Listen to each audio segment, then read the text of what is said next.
बिस्मिल्लाहिर्रहमानिर्रहीम। अस्सलाम वालेकुम नाज़रीन, आप यूट्यूब चैनल देख रहे हैं। मैं इमरान ख़ान हूँ। ख़बरें बहुत सारी हैं और जो सैलाब से रिलेटेड ख़बरें हैं वो फिर सबसे आगे और सबसे ऊपर होंगी। इसमें डीजी मेट ने एक इंकशाफ किया है और ये उन्होंने एक इंटरव्यू के अंदर इंकशाफ किया है। जब आप इस इंकशाफ को सुनेंगे तो आपको आइडिया होगा कि पाकिस्तान में कितनी ज़्यादती हुई है। पाकिस्तान की हुकूमतों को बहुत पहले से पता था कि इस मरतबा गैर मामूली बारिशें होने वाली हैं, गैर मामूली मौसमियाती सूरत हाल पेश आने वाली है और ग्राउंड के ऊपर सिचुएशन मुश्किल होगी, लेकिन इसके बावजूद कुछ नहीं किया गया।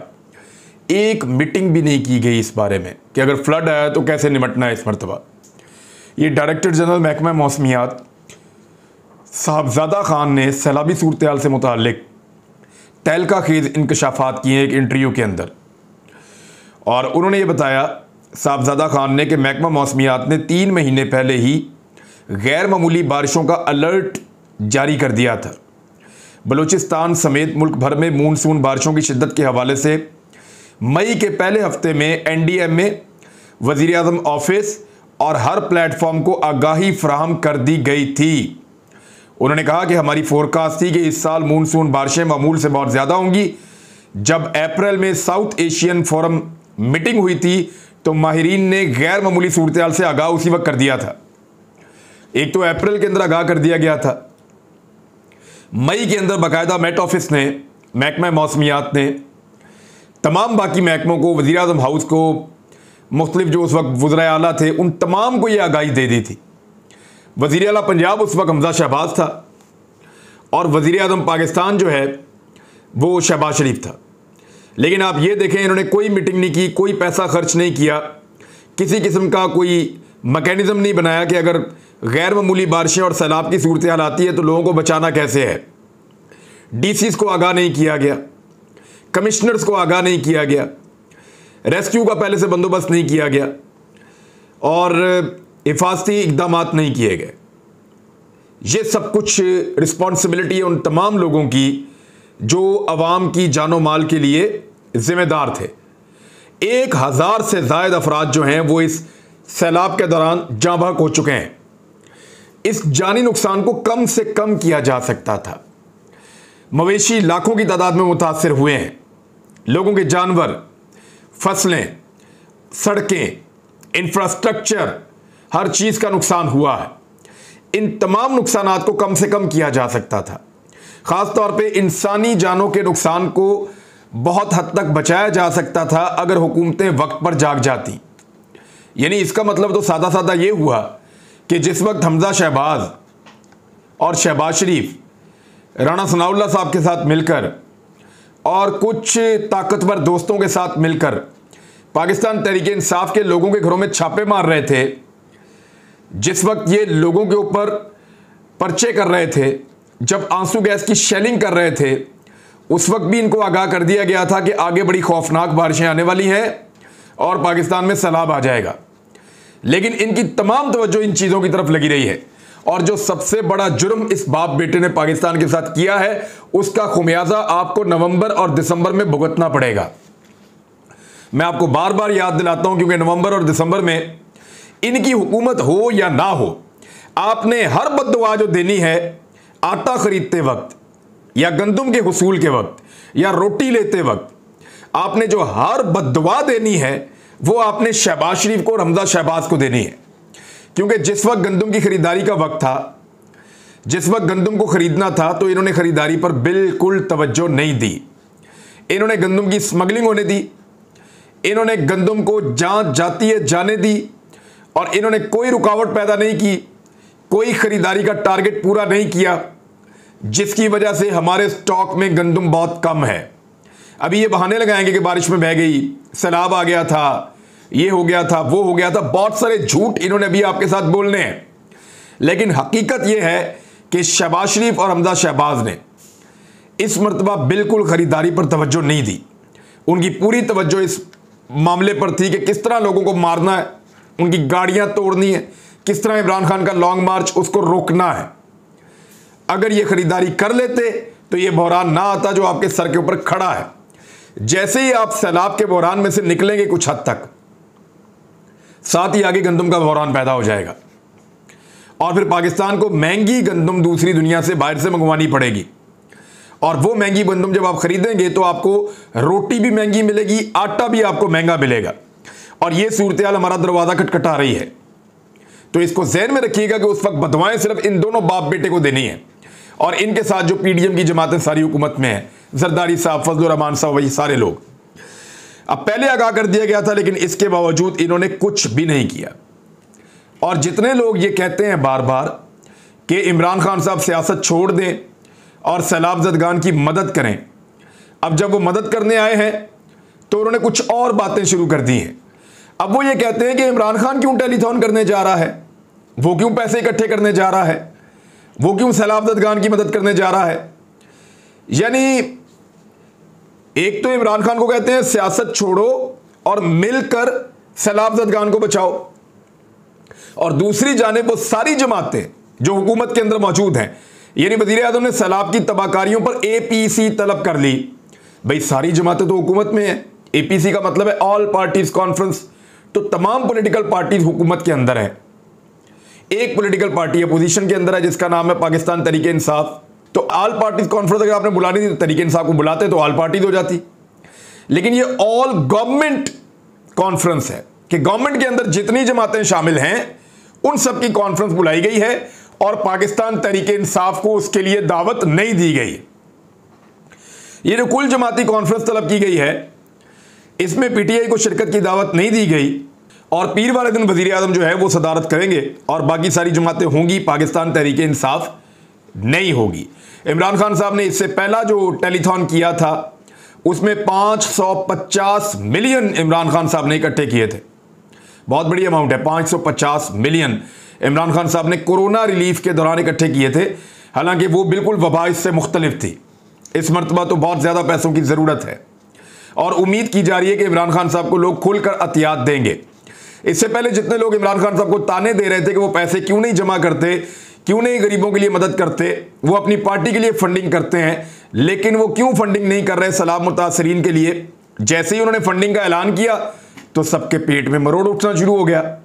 यानी एहसन इकबाल साहब का स्टेटमेंट आया सबसे पहले कि जनाब इमरान खान साहब पहले भी पैसे खा गए थे और इस मरतबा भी पैसे खा जाएंगे, लिहाजा इमरान खान साहब को फंडिंग ना दी जाए। तो फिर और लोग किसको फंडिंग दें? एक टेलीथॉन क्यों नहीं करते नवाज शरीफ साहब? मेरा चैलेंज है, मियां नवाज शरीफ साहब टेलीथॉन करें और पूरी दुनिया में लोगों से कहें कि आप पैसे जमा करवाएं। अपने यारों दोस्तों को फ़ोन कर करके कहना पड़ेगा कि यार थोड़े तू दे दे, थोड़े तू दे दे। दोस्तों के यारों दोस्तों के पास पैसे रखवा के फ़ोन करवाना पड़ेगा कि तुम वहाँ से दे दो, तुम वहाँ से दे दो। इस तरह पैसे जमा होंगे जब नवाज शरीफ को टेलीथॉन करनी पड़ गई तो, क्योंकि कोई बंदा इनको पैसा देने को तैयार नहीं है। मौलाना फजलुर रहमान से टेलीथॉन क्यों नहीं करवा लेते?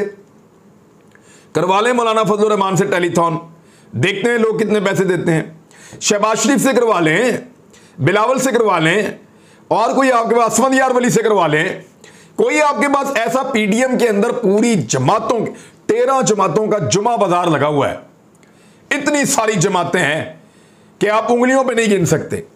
13 जमातों का इत्तेहाद है इनके पास, सबके पास मिला के एक ऐसा लीडर नहीं है जिसको बिठाकर ये टेलीथॉन कर सकें। और जो वाहिद लीडर है इस मुल्क के अंदर जो टेलीथॉन कर सकता है वो इमरान खान है। पॉलिटिकल लीडर्स की बात कर रहा हूं। शायद इस दायरे से बाहर बहुत सारे और भी लोग होंगे जिनको लोग पैसे दे दें, लेकिन पॉलिटिकल लीडर्स की लिस्ट में ये एक ही आदमी है जिसको लोग पैसा ऐसे देते हैं, उस पर एतबार करते हैं। तो अब मामला ये है कि टेलीथॉन खुद तो करनी नहीं है, जरदारी साहब से करवा लेना टेलीथॉन। वैसे भी इमरान खान साहब ने कहा कि पैसे देखकर जरदारी साहब की मूंछें ऊपर नीचे होती हैं, तो ठीक है उन्हीं से करवा लें टेलीथॉन। जरा मूंछें भी ऊपर नीचे हो जाएंगी, एनर्जी भी आ जाएगी जरदारी साहब में बकौल इमरान खान साहब के। लेकिन टेलीथॉन इनमें से कोई एक लीडर नहीं कर सकता है। करवा लें किसी से, अचकज़ई साहब से करवा लें, इनसे आफ्ताब शेरपाओ से करवा लें टेलीथॉन।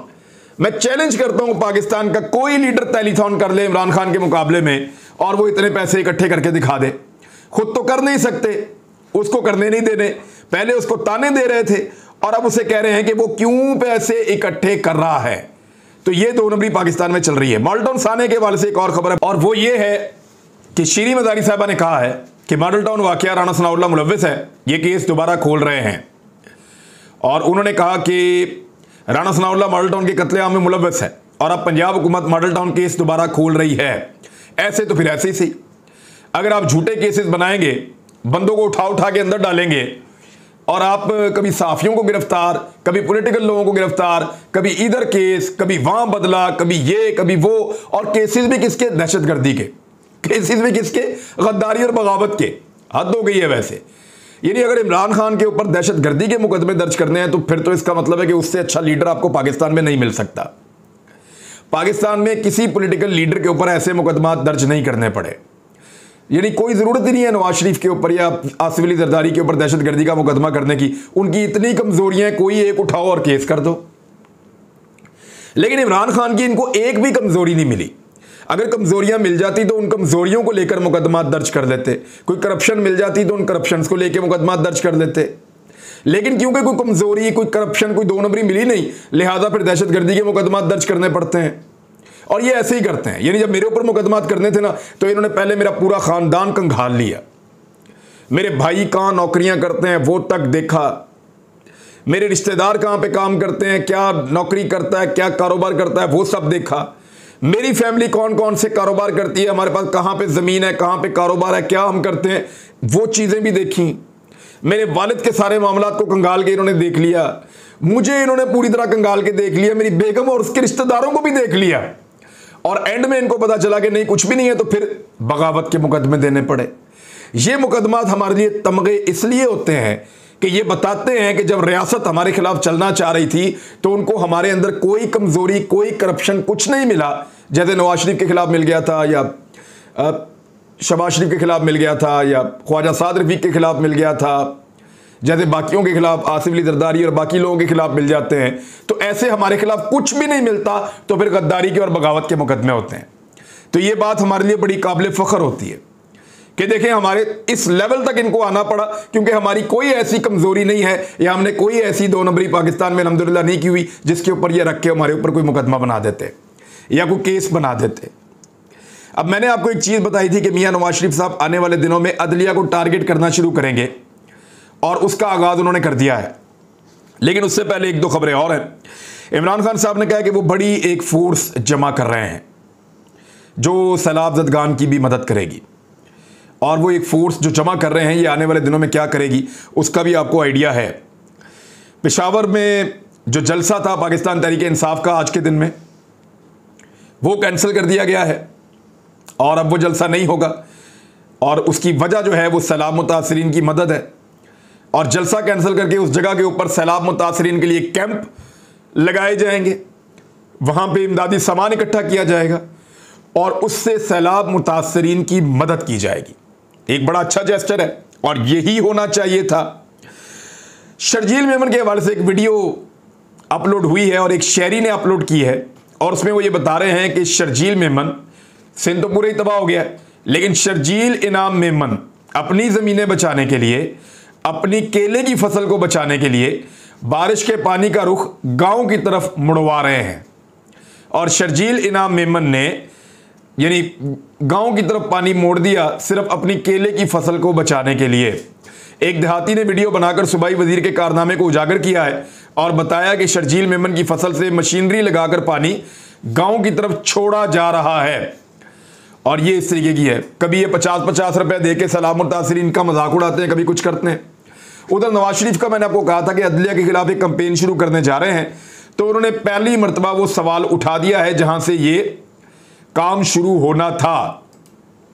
नवाज शरीफ साहब ने सहाफ़ी इकट्ठे किए अपने मनपसंद और उनसे ये सवाल पूछा कि मुझे और मरियम नवाज को कौन इंसाफ फराहम करेगा।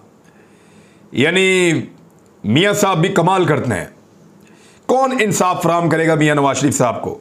तो मैं चंद सवालात के जवाबात मियां साहब के सामने रख देता हूं जो गैर रस्मी गुफ्तगू उन्होंने लंदन के सहाफ़ियों से की है। मैं बता देता हूं आपको। एक तो मियां साहब आप मुल्क से खुद निकल कर गए थे, आपने जाली तौर पे अपने प्लेटलेस को नीचे गिराया और फिर पाकिस्तान से धोखा देकर आप बाहर चले गए। लंदन पहुंचते ही आपके प्लेटलेस ठीक हो गए और वहां की तमाम रिपोर्टों में आपके प्लेटलेस बिल्कुल ठीक थे। तो मियां साहब आप धोखा देकर पाकिस्तान से बाहर गए हैं। आपके भाई और आपके खिलाफ तौहीन अदालत की कार्रवाई के लिए अदालत से रुजू कर लिया गया है कि ये दोनों भाई चक्कर देके अदालत को बाहर चले गए हैं, आप एक मफरूर हैं, इश्तिहारी हैं, आइए केसेस का सामना कीजिए और इंसाफ लीजिए। मरियम नवाज को इससे ज्यादा क्या इंसाफ मिले कि वो सजा याफ्ता मुजरिमा है। कानून के मुताबिक इस वक्त वो जेल काट रही हैं, लेकिन वो ना सिर्फ जेल से बाहर हैं बल्कि आपकी अयादत के लिए बाहर आई थी। उन्होंने जो जहान के सारे काम किए हैं, आपकी अयादत नहीं की। मनी ट्रेल मियां साहब, आपने अपने फ्लैट्स की आज तक नहीं दी। आपने आज तक नहीं बताया कि वो असल में कौन सा पैसा था और कहां से जनरेट हुआ जिनसे आपने ये फ्लैट बनाए थे। आज तक आप अपने जराए आमदन बताने में नाकाम रहे हैं। पहले आपने कहा कि ये हैं वो जराए, और उसके बाद आपने कहा जी वो तो मेरा सियासी बयान था। कतरी खत आपने पेश किया जो रद्दी का टुकड़ा बन गया और उसको उठाकर फेंक दिया गया और अदालत ने कहा कि झूठ का पुलंदा है।